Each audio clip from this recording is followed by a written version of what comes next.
লিবিয়ায় অবৈধ হস্তক্ষেপ করবেন না বিশ্ব নেতারা। রোববার জার্মানির বার্লিনে অনুষ্ঠিত সম্মেলনে গৃহযুদ্ধের শান্তিপূর্ণ রাজনৈতিক সমাধানে জাতিসংঘের অস্ত্র নিষেধাজ্ঞা মেনে চলার প্রতিশ্রুতি দেন তারা। প্রধানমন্ত্রী ফায়েজ আল সেরাজ এবং বিদ্রোহী কমান্ডার খলিফা হাফতার আলাদাভাবে বৈঠক করলেও মুখোমুখি আলোচনায় বসেনি বিবদমান পক্ষগুলো। জার্মান চ্যান্সেলর অ্যাঙ্গেলা মার্কেলের আহ্বানে সাড়া দিয়েই বার্লিন কনফারেন্স অন লিবিয়া শীর্ষক সম্মেলনে যোগ দেন বিশ্বের ক্ষমতাধর রাষ্ট্রগুলো। সাথে ছিল দেশটিতে বিবদমান পক্ষগুলোর প্রতিনিধিরা। দেশে শান্তি প্রতিষ্ঠায় মধ্যস্থতাকারীদের সাথে জাতিসংঘ সমর্থিত প্রধানমন্ত্রী ফায়েজ আল সেরাজ এবং বিদ্রোহী কমান্ডার খলিফা হাফতার আলাদা বৈঠক করলেও হয়নি তাদের মুখোমুখি আলোচনা। দিন শেষে সংবাদ সম্মেলনে বিস্তৃত তুলে ধরেন জাতিসংঘ মহাসচিব ও জার্মান চ্যান্সেলর। জানান লিবিয়ায় অবৈধ হস্তক্ষেপ করবে না বিশ্ব নেতারা, সেই শর্তেই হয়েছে চুক্তি সই।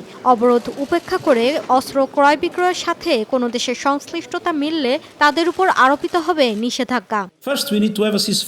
লিবিয়ার জরুরি ভিত্তিতে যুদ্ধবিরতি প্রয়োজন, কারণ দেশটিতে অস্ত্রবিরতির নামে সংঘাত চলছেই। সুতরাং চুক্তিবদ্ধ রাষ্ট্রগুলোর প্রধান দায়িত্ব হবে সেটি বাস্তবায়নে সহায়তা। অবৈধ হস্তক্ষেপ বন্ধে অস্ত্র লেনদেনও আরোপ করা হয়েছে অবরোধ।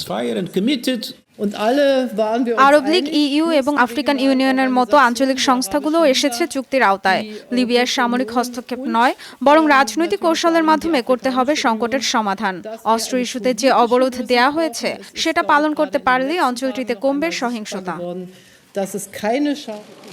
৫৫ শর্ত সমৃদ্ধ খসড়া চুক্তিতে আরও ছিল স্থানীয় সশস্ত্র দলকে নিরস্ত্রীকরণ, জ্বালানি সম্পদের সুষ্ঠু বন্টন, একক সরকারের গঠন প্রক্রিয়া শুরু এবং স্বাধীন নিরপেক্ষ নির্বাচন অনুষ্ঠান।